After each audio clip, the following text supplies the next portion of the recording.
Have you ever prepared for an English conversation, repeated the sentences in your head, felt ready, and then, the moment someone answered the phone, your mind went completely blank?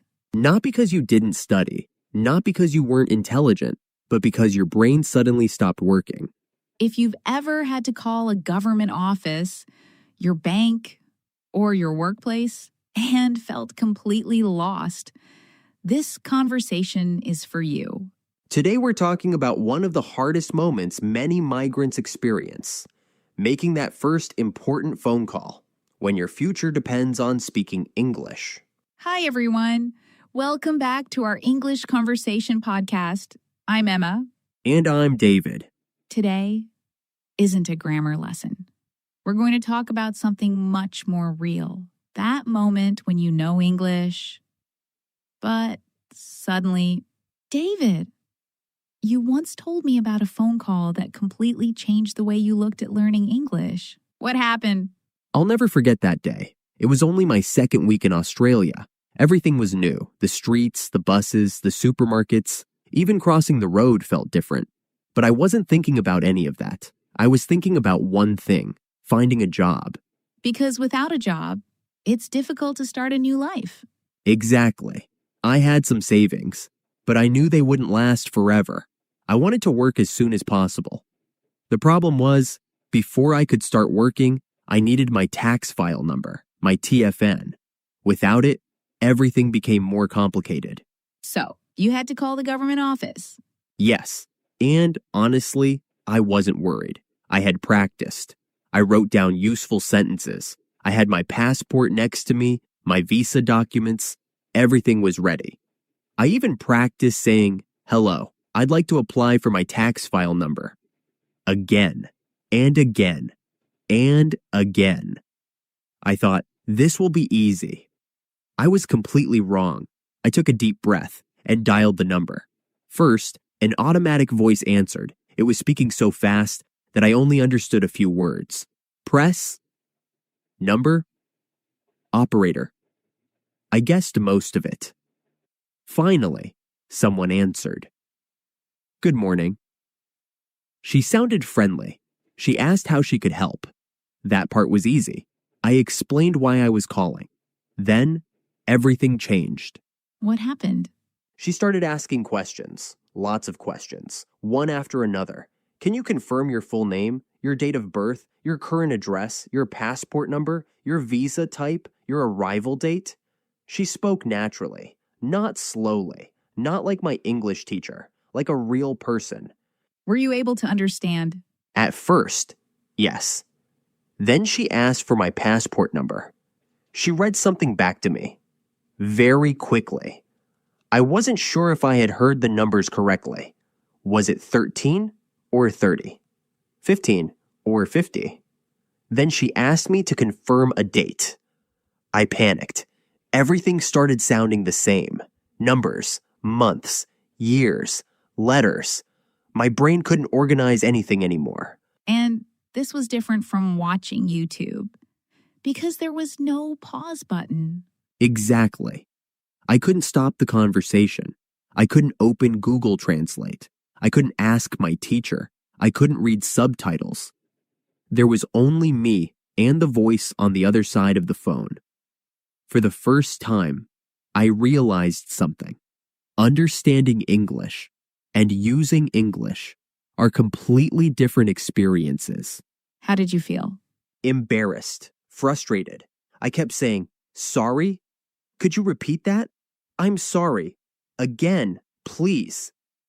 After the fourth or fifth time, I started feeling guilty. I thought I was wasting her time. My heart was beating faster. My hands were shaking so much, I could barely hold my pen. I think many people listening right now have experienced something similar. Maybe not with a tax file number, maybe with a doctor, a school, a landlord, or a job interview. You know the words. But when the pressure arrives, your English seems to disappear. No, that's the interesting part. She stayed calm. She repeated the questions. She even slowed down. But inside my head, I wasn't listening anymore. I was thinking, my English isn't good enough. What if I never get this job? What if I can't live here? What if I fail? And the more I thought about those questions, the less English I could understand. And once you understand what's happening, everything starts to make sense. Because maybe you're much closer to fluency than you think. But here's the surprising part. Years later, I discovered that my problem wasn't really English. It was something happening inside my brain, something that almost every language learner experiences, but almost nobody talks about. You know, David, when I first heard your story, I thought, that's exactly what happened to me. Not with a government office, but during my first job interview. Really? Yes. The interviewer asked me a very simple question. Tell me a little about yourself. I had practiced that answer, probably 100 times. I knew exactly what I wanted to say. I even practiced in front of the mirror. I timed myself. Everything sounded perfect. When I was alone. And then?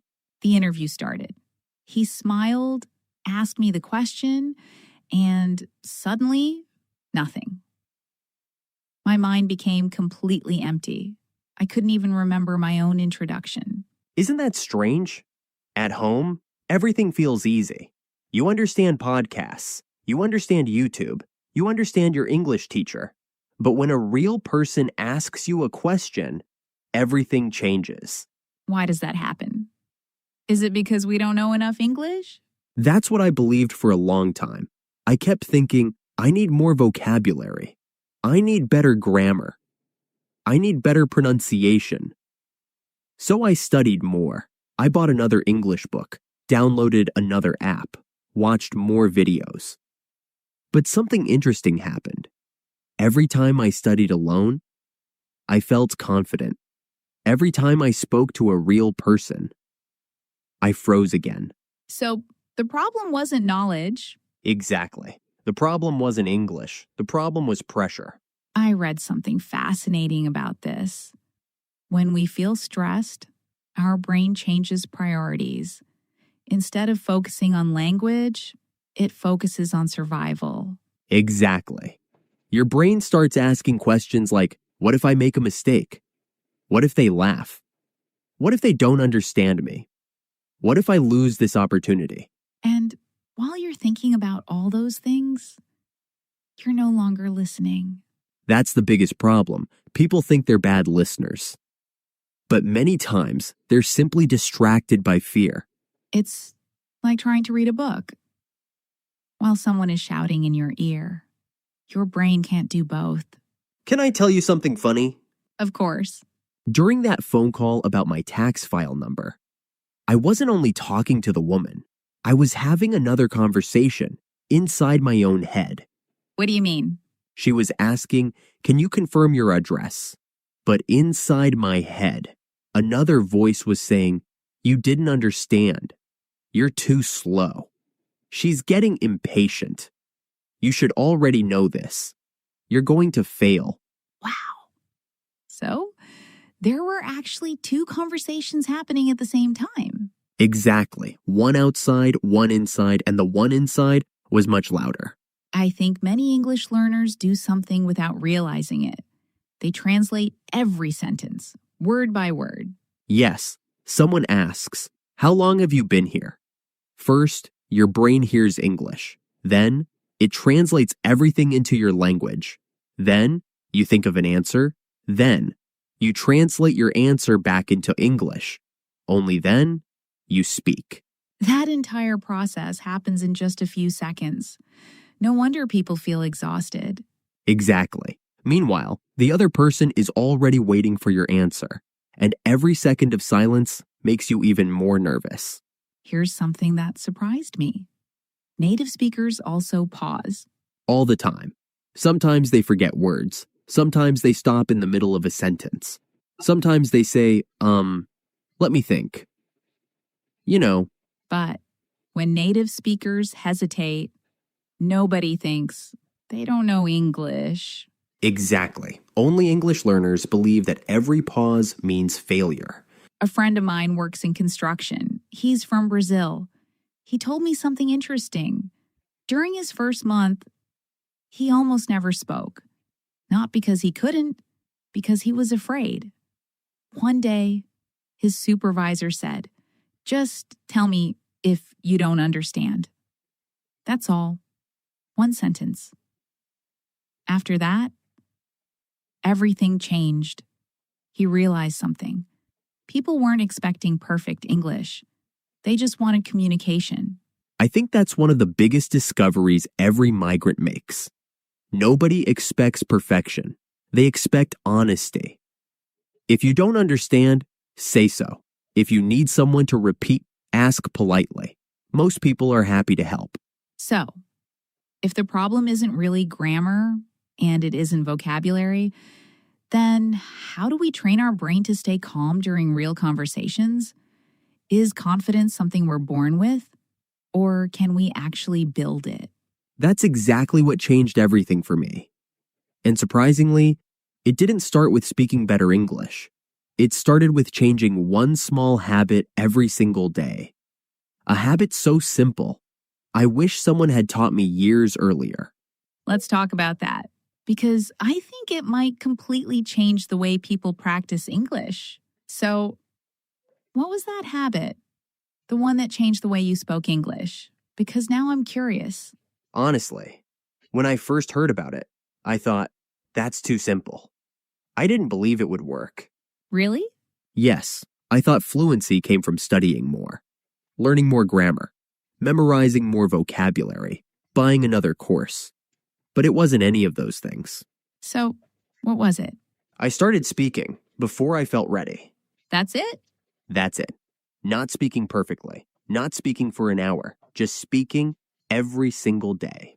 Can you give us an example? Of course, every morning while making coffee. I talk to myself, not in my language, in English. Very simple sentences. This is my cup. The coffee smells good. I'm tired today. Nothing impressive, just real life. Didn't that feel strange, talking to yourself? Very strange. For about a week. Then it became normal. And something unexpected happened. I stopped translating. The sentences started appearing automatically. Because your brain wasn't under pressure. Exactly. There was nobody judging me. Nobody waiting for my answer. No fear, just practice. I think that's something many learners misunderstand. They spend hours reading, hours watching videos, hours studying grammar, but very little time actually producing English. Exactly. Learning a language is like learning to drive. You can read about driving for years. You can watch hundreds of videos. But the first time you sit behind the wheel, everything feels different. Because knowledge and performance are not the same thing. Exactly. Speaking English is a skill, not just information. There was another exercise you told me about, something you did while walking home. Shadowing. Probably the best exercise I ever discovered. Can you explain it? It's very simple. You listen to a native speaker, not to study grammar, not to translate. You simply repeat what you hear, almost immediately, like an echo. So you copy the rhythm, the pronunciation, the pauses, everything. Exactly. At first, it's difficult. Your brain feels slow, but after a few weeks, your mouth starts moving more naturally. Let's try something together. If you're listening, repeat. After David, don't worry about being perfect. Just follow the rhythm. I've only been here for 2 weeks. I'm still learning English. Could you say that again, please? I didn't understand the last part. Could you speak a little more slowly? Excellent. Now one more. This one is very useful. Let me think for a second. I love that sentence. Me too, because it gives your brain time. Instead of staying silent, you keep the conversation alive. That's something native speakers do all the time. They don't answer immediately.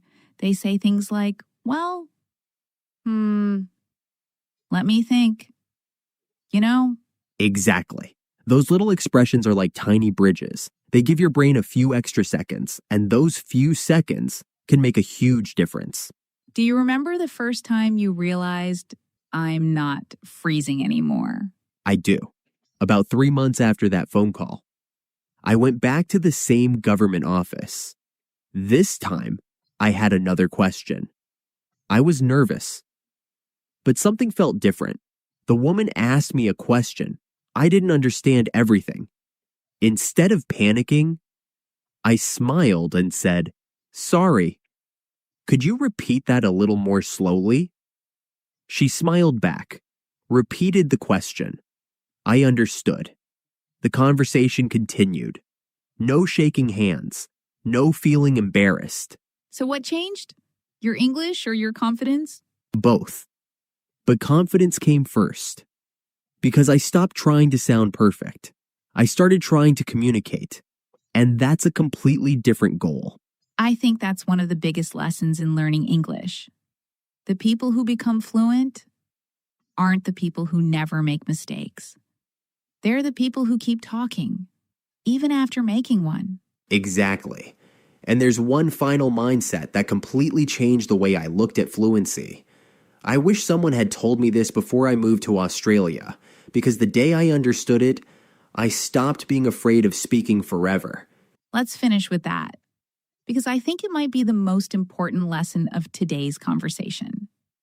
David, if you could go back to that day, the day you made that phone call about your tax file number, what would you tell yourself? I'd tell myself, relax. You don't need perfect English. You just need the courage to keep talking. Because now I understand something I didn't know back then. Fluency is continuing the conversation, even when you make mistakes. I love that. And maybe that's something everyone listening needs to hear today. If you froze during a phone call, at a job interview, at the supermarket, or at work, it doesn't mean your English is bad. It means you're learning in the real world. And that's where real progress happens. Exactly. Every difficult conversation teaches you something no textbook ever can. So don't avoid those moments. Welcome them. Because one day, you'll realize you're having conversations that once felt impossible. Thank you for spending these few minutes with us. If today's conversation reminded you of your own experience, remember this. Every phone call, every mistake, could you repeat that please, is one more step towards speaking English with confidence. We'll see you in the next episode. Take care and keep speaking English, one conversation at a time.